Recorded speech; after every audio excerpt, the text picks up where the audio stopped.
This is Dateline News and Conversation. My guest tonight is Dimitri Lascaris. He's coming to us tonight from Greece. Dimitri, welcome back to the show. Thanks for having me, Regis. It's always a pleasure. Oh, it's always my pleasure. We've talked about in the past the ICJ ruling against Israel. All that did,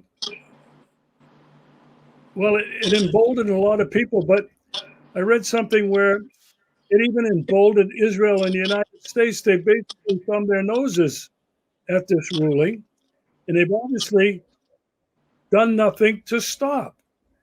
But now there's talk of a ceasefire. What can you tell us about that? Well, actually, I was just in terms of the ceasefire, just read a statement by Hamas, a senior Hamas official, about their proposal, and they are remaining, it seems, adamant in their position that any ceasefire must be permanent. The Israelis have been trying to reserve to themselves, they want to get the hostages, but they want to reserve to themselves the right to resume the massacre of Palestinian civilians in Gaza. And it's entirely understandable that Hamas or any other organization, it's not just Hamas, and the Palestinian people in general would say, our strongest point of leverage is the hostages that are in our custody. If we give them up without ironclad assurances that you aren't going to resume killing us, then you could easily resume the slaughter. And at that point, we'll have no way effectively to bring it to an end other than by force of arms, which is extraordinarily difficult for us to do because our weapons are so inferior to yours. So we're not prepared to give up those hostages, which is our greatest source of leverage, until you give a binding commitment not to resume the slaughter. So I think that's an issue that is, Hamas seems to be sticking by its guns, and understandably so. Where it seems to be perhaps showing a little bit of wiggle room is the language that I read in the statement by the Hamas official a few hours ago didn't insist upon release upon all the prisoners in Israel's custody. Thousands of them are in Israel's custody. And the Western media doesn't call them hostages, but that's really what they are. There's no lawful justification for the detention of the vast majority of these people. And in fact, it's not clear that there's a lawful justification for the detention of any of them, because generally they are being detained due to determinations by Israel's military courts, which are kangaroo courts, almost 100% conviction rate. They don't have any meaningful due process. So really, there's no basis to attach any credibility whatsoever to their convictions, absent some kind of independent verification of the allegations that are being made against the people who have been convicted. So, we should be referring to those people in Israel's custody as hostages as well. And there's far more of them than are in the custody of, than Israelis are in the custody of Hamas. So in any event, it may be that Hamas is prepared to accept the release of less than all of the hostages in Israel's custody, but clearly, whatever number it is going to be a far larger number than the number of hostages that are in Hamas's custody. My overall sense about this, I should just add, Regis, is that Israel has receded considerably, based on what we know of its current position, from the very, very hard line that it took at the outset. It said, we aren't going to stop hostilities until you release all the hostages. And we're not going to stop hostilities until Hamas has been destroyed, completely destroyed. There's a serious discussion going on now, which would see if they can iron out the differences between them, Israel ceasing attacks on Gaza before all the hostages have been released, and without Hamas being destroyed, without Hamas's senior leadership being expelled from the Gaza Strip. And potentially, they would also be willing, Israel, to enter into this deal with a requirement that they withdraw entirely or almost entirely from Gaza, their military forces.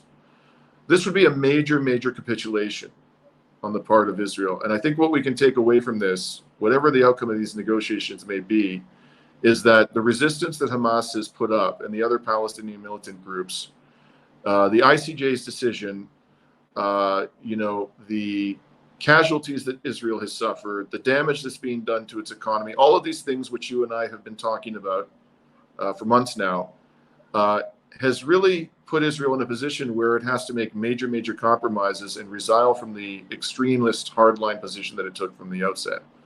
And that's going to have long-term implications for Israel. If Israel is perceived by its adversaries in the region to have been defeated, and I think that that's exactly what's emerging here, that this is shaping up to be a major, colossal defeat for Israel, that's going to have long-term implications for Israel that are very negative.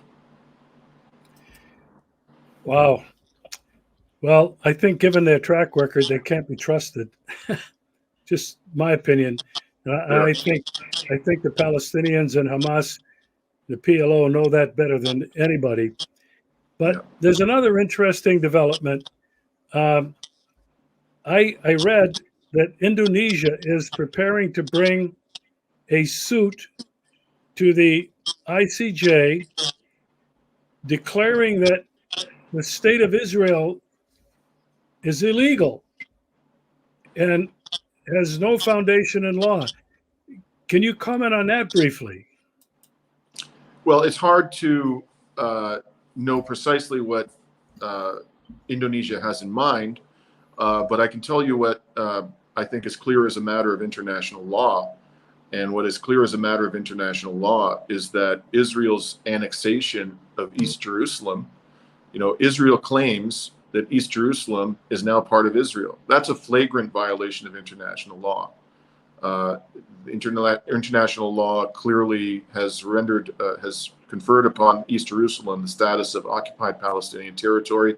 It was reserved by the United Nations to be the capital of a future Palestinian state. That's clearly illegal.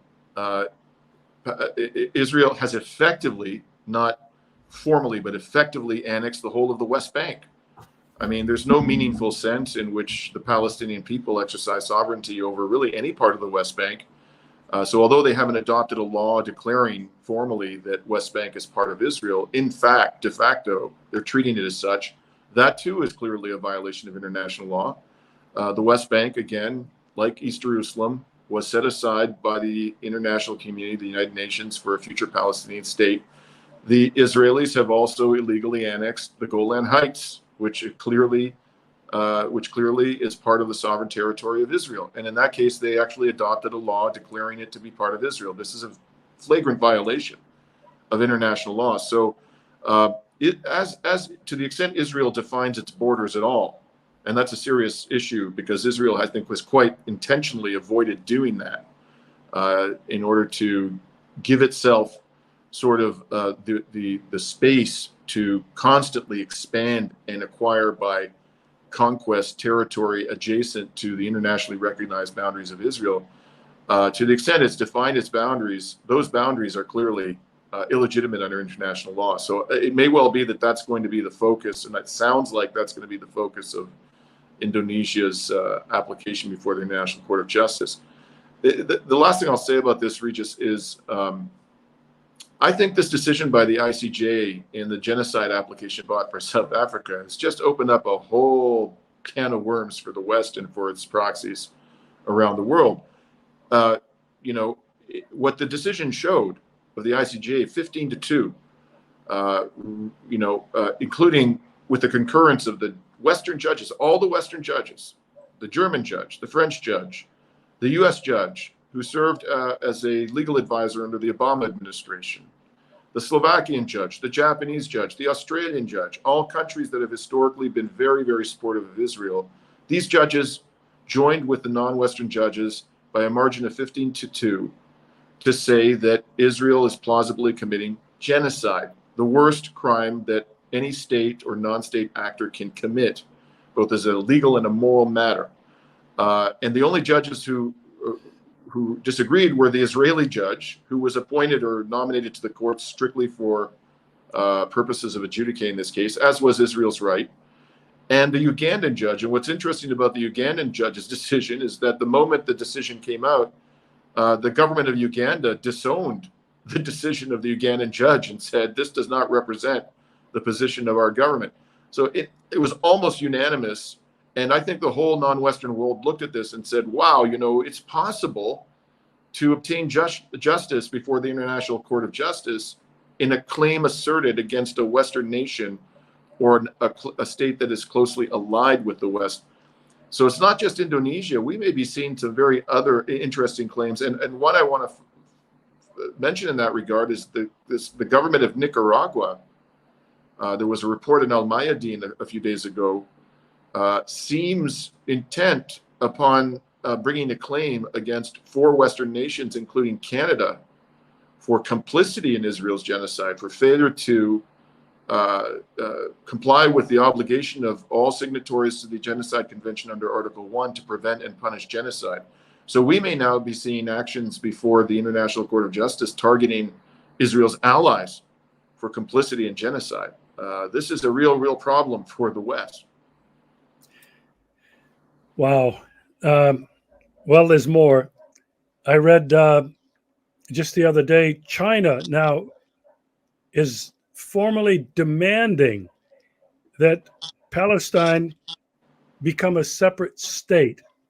What do you think the position of the West and the United States is going to be in terms of China now demanding this? Well, this is going to be another thorny problem for the West. The West has been saying for decades, you know, and they continue to say it to this very day, that they support a 2-state solution. The creation of an independent Palestinian state. The problem for the West is that they've never actually behaved in a way that is consistent with their rhetoric. You know, despite the fact that Israel has steadfastly refused for decades to give to the Palestinian people a state, despite the fact that it was building settlements in flagrant violation of international law on land reserved for a Palestinian state, despite the fact that it illegally annexed East Jerusalem, which is supposed to be the capital of a future Palestinian state, it just continued to deepen its relations with Israel and support Israel in every conceivable way, militarily, economically, politically, rhetorically, legally, in every conceivable sense. China coming to the table now and issuing this demand, I suspect that China's serious. I think China, understands perfectly well that there will be no peace in the region until the Palestinian people are given a state, and that whatever happens in the current discussions over a ceasefire in Gaza, the violence will inevitably erupt again, and perhaps even be worse than what we've seen now up until this point in time, unless the Palestinian people are given a state. And this is not only, of course, a terrible injustice for the Palestinian people, but as we can see right now, Regis, this is bringing the whole region to the brink of war. There is, in effect, a low-level war happening now, but mercifully, it hasn't involved a direct attack on the territory of Iran and the use by Iran in a retaliatory series of strikes of its full, destructive capacity, its full missile arsenal, which would have devastating consequences for the region, extremely adverse implications for the global economy. It would have a seriously negative impact on China itself, because China is very reliant upon oil from the Middle East to power its, the world's largest economy, which by purchasing power parity measure is what it has now. So China has a strong interest in seeing this violence brought definitively to an end before it spirals out of control. It's not just about the interests of the Palestinian people, although they are the ones most affected by this injustice. So I think China's serious, and China has the diplomatic heft and the economic weight to really apply pressure here on Israel and its Western sponsors to finally, ensure the creation of a Palestinian state. How that's going to happen, though, Regis, I mean, there's some 800,000 settlers in the West Bank, and these people are rabid fanatics. I mean, they are extraordinarily ideologically committed to living on that land that belongs to the Palestinian people, and they're prepared to use extreme violence to stay there, it's very difficult to see how the Israeli government is going to remove those people from that land. And so as much as I support the position of China, as understandable and as reasonable as it is, as consistent as it is with international law, there is a serious question about whether a two-state solution is practically possible at this stage. The only other alternative, if we're going to bring an end to the suffering and the violence, is a one-state solution in which everybody has an equal right. And if that happens, you can kiss goodbye to the so-called Jewish state, because the Palestinian people are going to constitute a majority of that population, and Israel will no longer have, its Jewish population will no longer have the ability to dominate the Palestinian people within the state of Israel by force of numbers. Wow. There was another headline in an article that I read. Biden is to punish Israeli settlers for violence in the West Bank. I thought that was laughable. I mean, in light of what you've just said, Dimitri, this has got to be a joke. Yeah, because, Biden's, as we all know, Regis, the United States has wielded sanctions as a brutal weapon to cause untold suffering to civilian populations around the world. It's done that to Cuba. What it's done to Cuba by means of economic sanctions is absolutely inexcusable and inhumane. It attempted to do that to Venezuela and caused immense suffering to the Venezuelan people. It, of course, attempted to do that to the Russian Federation with disastrous consequences for the West. That was an abject failure. It did it to Iraq. And you may recall that Madeleine Albright thought it was entirely justifiable that the sanctions imposed upon Iraq caused the deaths of hundreds of thousands of Iraqi children. So how do you justify to the world having imposed all of those sanctions and many others with devastating impacts on civilian populations without imposing a single sanction on Israel when the whole world can see that Israel is committing a genocide openly, brazenly, and bragging about it? So what Biden is doing is he's engaging in theater. He wants to be able to say his administration has imposed sanctions on Israel, and in fact, it applies the law equally. The problem, of course, is that this is going to have absolutely no impact whatsoever, these sanctions, on the behavior of Israel. It's not going to impact the Israeli government. The leaders of Israel are not being touched. They're not being subjected to travel bans, sanctions. This isn't going to have a meaningful impact on the Israeli economy. This isn't going to have a meaningful impact on the Israeli military and its ability to brutalize the Palestinian people. These settlers, to the extent they're affected at all, these people are so fanatical, they probably will say, well, fine, I won't travel to the United States. I have to put up with some economic sanctions. This is my God-given right to live on this land, and I'm going to do that no matter what Joe Biden does. But even if it changes their behavior, even if Biden's sanctions on a handful of violent settlers alters their behavior, it's just a drop in the bucket compared to the sea of violence to which Palestinians are subjected on a daily basis, the vast majority of which is coming from the Israeli military. And they're not being touched. In fact, Biden is continuing to funnel to them billions of dollars of deadly weapons, despite the imposition of these so-called sanctions on a handful of settler thugs. This is all theater, Regis, and nobody should take this seriously. And in fact, I hope that important players at the United Nations call out the United States for engaging in this subterfuge, because that's all it is. Yeah. Talking about Biden, I see a real problem. He's supposed to be the president, but he's seriously compromised intellectually and physically. And when you look at who is making important policy decisions, important decisions in what's happening, militarily and funding around the world, it isn't Biden. It's not even Blinken so much anymore. It's Kirby and Sullivan, and now most recently, Victoria Nuland is back center stage. To me, this indicates complete chaos and a disconnect in the White House. I wonder what your thoughts are on that. This is a frightening situation, Regis. I mean, it's very hard to discern who is in control at the White House. You know, Joe Biden, the man could barely utter a coherent sentence without reading from a script, and even sometimes even the script is inadequate to make him comprehensible. And we're supposed to believe, and just looking at the condition that he's in. When I saw a video of him walking yesterday from a helicopter on the White House lawn to the White House. He looked like he was barely able to put one foot in front of the other. You know, I think it's time for Joe Biden to withdraw from the political scene. I have to say, and this is purely speculation on my part, Regis, but I think it's something. One possible scenario here that may play out is that the Democratic Party elite is ultimately going to produce another nominee for I could be completely wrong about this, but it would not at all surprise me to see them produce another nominee far enough in advance of the election to allow that nominee to be viable. Maybe somebody like Gavin Newsom, for example.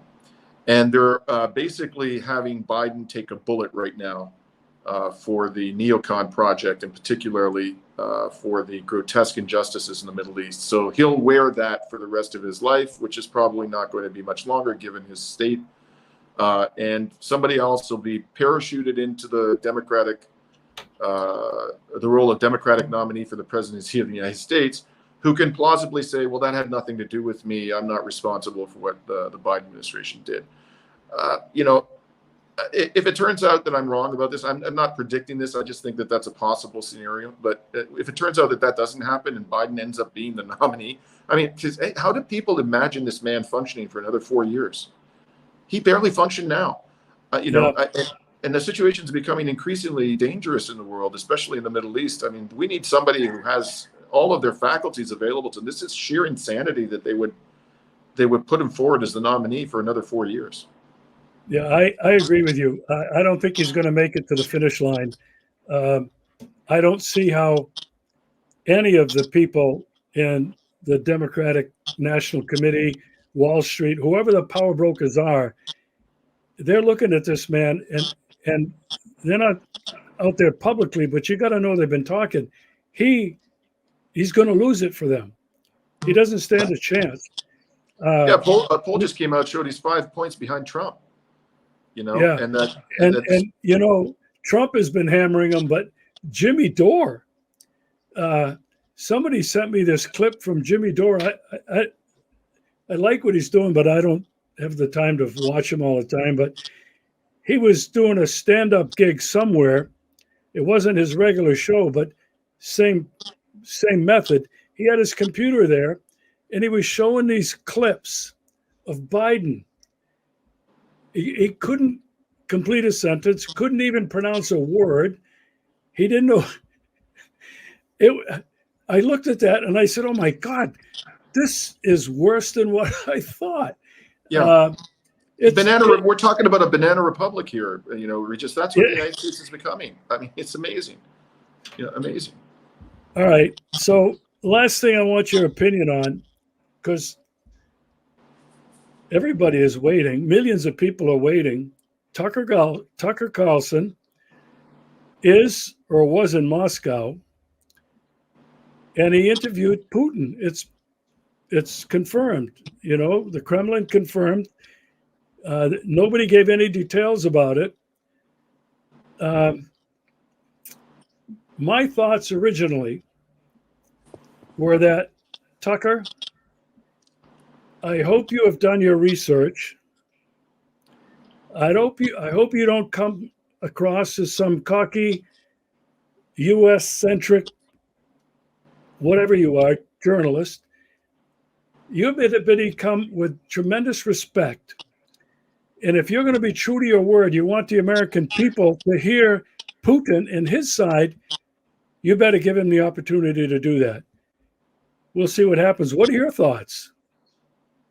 I think it's actually been incredibly entertaining to watch the freak out by the the U.S. political and media elites over the fact that Tucker Carlson was going to interview Putin.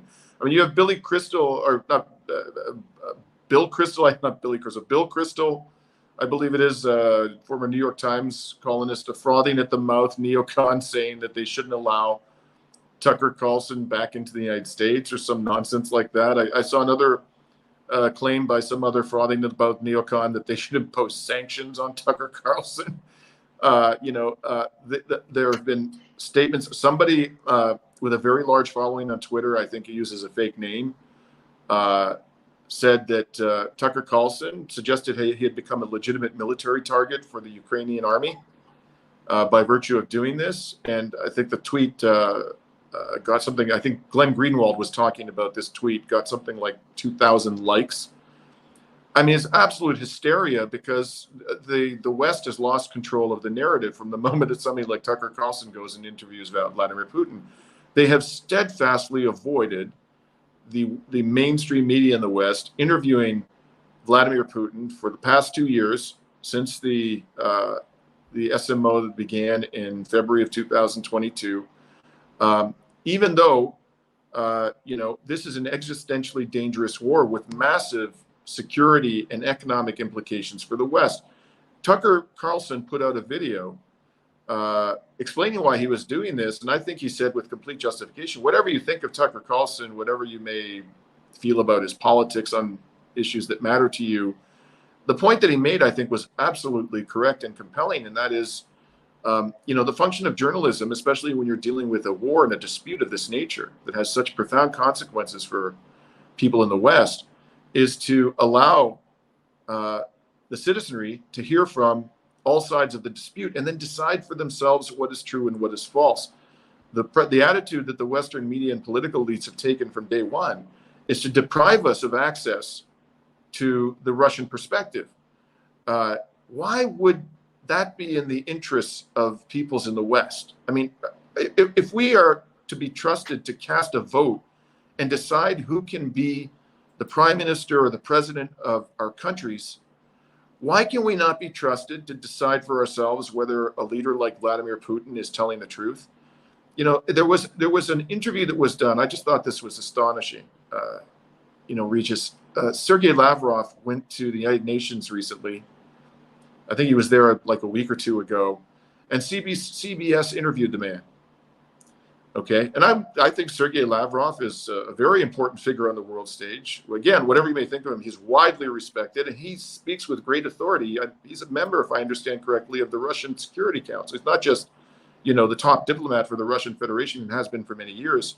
So they sit down and they interviewed him. I found that surprising because it was an American media organization interviewing him. I looked for the complete interview, and all I could find was a 3-minute segment.